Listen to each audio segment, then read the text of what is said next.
Hey, what's going on, guys? Happy holidays. Camden David here, and today we're talking about the tips that I wish I knew before coming to European Christmas markets. So first one is to bring cash. I know we live in a cashless world, but it actually helps to have cash at these Christmas markets for a couple reasons. One, bathrooms, which you're probably going to have to use at some point, oftentimes require that you pay €1 to get in. So it definitely helps to have cash if you want to be able to go to the bathroom at these things. And more importantly, if you're going to get the mulled wine and fun hot beverages, they come in these fancy mugs, and it's so fun, and you should definitely take part in all of that because it's part of the fun culture here.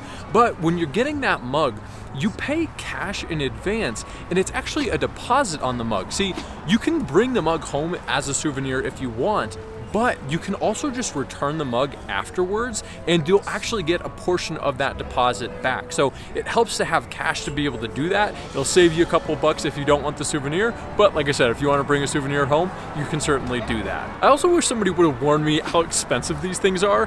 I'm not saying they're crazy expensive, but you definitely are paying a premium for the experience. It's a pretty cool holiday tradition, and the vendors charge a little bit more, mainly because they're paying a lot of money to be here in front of you and bring all of their fun stuff. So you are going to pay a little bit higher prices for things. And even though things are pricier, one thing that I wish somebody had told me ahead of time was how the actual pricing system works at some of these stalls. In the US, it's pretty standard. What the price is what the price is going to be, right? Minus tax and stuff. But here, oftentimes you'd be like, okay, this is going to be €5, and in small print, it's like €5 for some metric of weight. And if you're an American like me, you suck at the metric system because we didn't learn it in our education programs. So a lot of these places are actually saying, hey, it's going to be €5 by this weight metric, which you won't be able to do. So have a phone ready to do that conversion metric and know that ahead of time, so you don't just go up and say, yeah, give me a full cup of that, and then they're like, oh my god, it's €15 instead of 5. It'll save you some dollars. I've made that mistake a couple times, overpaid for food that I didn't need and didn't realize I was buying because I didn't understand how that system worked. But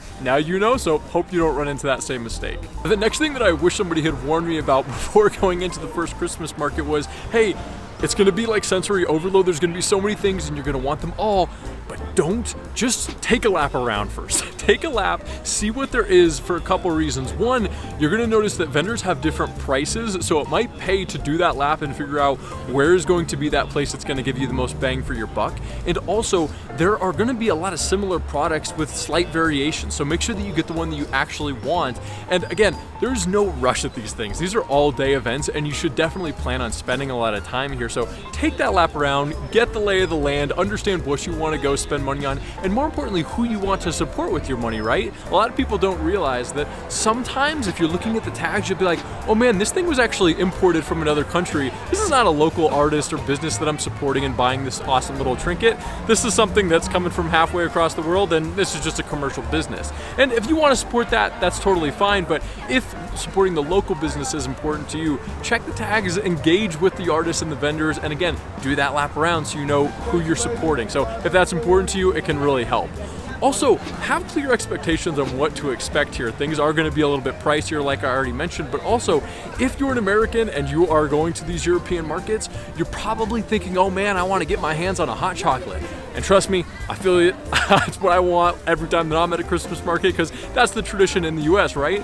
But a lot of the time in the European Christmas markets, you're not going to find hot chocolate. You're going to find the mulled wine and their awesome cultural traditions, which you should definitely try, but don't be shocked when you don't see a lot of the US traditional items like hot chocolate and other things. So just keep that in mind. Now, the next thing that I wish somebody would have warned me about, or that I would have just done some research on, was how many markets are in each city, because I thought, all right, I'm going to go to a city like Brussels and I'm going to go to the Brussels market. Well, turns out most big cities in Europe, they're going to have multiple holiday markets. In Brussels' case, it might be 4, 5, even 6 different holiday markets. So do some research and figure out which markets offer what, and then you can plan which markets you actually want to go to. And maybe that means going to multiple different markets in a day, which would be an awesome experience, and you can certainly do that. And also recognize that some of the big hubs in Europe, like a Brussels, some of the best markets, in my opinion, aren't actually going to be in those big cities. They're going to be in the small towns that are very, very accessible from those big cities. So Brussels, as that example, has some wonderful holiday markets. I've been to them, and you're seeing B-roll of those right now, footage of those right now. But they are really, really close, like an hour away from a little town called Bruges. And Bruges is one of the most magical holiday towns I have ever been in. They've got their very own holiday market, and it is just magical and spectacular. So wherever you are going, I assume that you're going to be going into a big city. Definitely check out the big city markets, but also do some research and look at some of the smaller local towns around that big city, because that's where you're really going to get a good feel for the local culture. You're going to have less tourists and some real opportunity for some magical holiday moments. The next thing that I wish I would have paid a little bit more attention to when I was doing my planning was using official holiday market websites rather than just looking on the internet for opening dates, hours, things like that.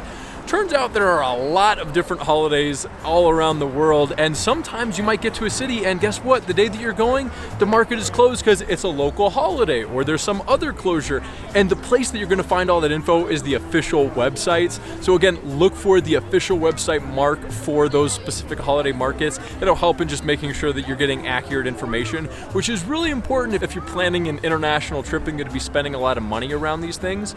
And also, if you're wondering about like what's the best time to come to these things and how should I plan these. And a mistake I made when I was planning all these was I was like, ooh, I can't wait to get there late at night. It's all going to be lit up with all the lights. It's going to be beautiful. Can't wait. And that's not wrong. It is beautiful at night. The lights are great, but there's something special about the daytime in these markets. There's a reason I'm here in the day for this market. Couple advantages you get coming in the day versus the night. First and foremost, they're less crowded. A lot of people tend to come at night after work, right? Daytime, it's just less crowds, which means it's a better environment. Lines aren't nearly as long. It's just a little bit better, especially if you're coming with a family. It also means that, hey, it's gonna be a little bit warmer, right? Because the sun is out, hopefully, right? You don't need to freeze your tail off all night. You can do it during the day when it's gonna be a little bit warmer. So I actually like coming during the day. It does not mean skip out on the night. Could be perfect to come at like 2 p.m., stay for like a couple of hours. That way you're seeing a little bit of darkness, you can see all the lights, kind of that happy medium, but figure out what you're actually looking for and don't sleep on the daytime. The daytime, pretty special here.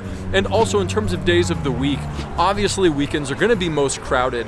One of the advantages to the weekends is it does seem like you get more locals coming during the weekends because they're all working during the weeks, right? So during the weekends, they're all out and about, but that trade-off is going to be, it is going to be significantly more crowded coming in the weekend compared to the weekday. So figure out what you're looking for in your holiday market experience and plan accordingly. Also, I shouldn't have to say this one, but dress warm and also leave some extra space in your luggage for the trinkets and souvenirs if you are going to bring them back. I see a lot of people going and buying a lot of things at the holiday markets and then realizing, oh shoot, I don't have room for this, and they end up having to pay extra fees on the airlines coming back because they're bringing a whole other bag just for the souvenir. So don't be that person. Now, one of the other mistakes that I see a lot of people, especially American tourists, make at these European holiday markets is they get there, they get their hot chocolate or mulled wine, not hot chocolate because it's not here, the mulled wine and their brats and all the fun stuff, right? And then they're like, okay, now what? What do I do? Well, that's kind of the point. It's actually an opportunity to chat with people, to visit with family and friends and interact with locals. There's not going to be a ton of live entertainment at these things. There are sometimes, especially on weekends, but really the market itself, that is the entertainment. Talking with the people, that is the entertainment. So don't be a table hog. If you see a table, invite other people to come to yours. Don't be surprised if other people let you come and stand and drink your mulled wine next to them and have those conversations. It's a great experience overall. It's a wonderful way to interact with the locals. And just know that, again, the experience is going to be looking at all these small local vendors and businesses, interacting with locals and just hanging. It's part of the holiday charm, so really embrace it. Also, one of the absolute most important things at these holiday markets, take the opportunity when you get the chance to find the people like JB here who make these events possible. Give them a big thank you because they're out here freezing their tails off all holiday season long for you. So make sure to give a shout out to these guys. Absolutely appreciate you guys and appreciate him. You guys subscribe to him. The guy, he's going up, man. I appreciate it, man. Thank you. Now this next tip is especially helpful for my fellow Americans.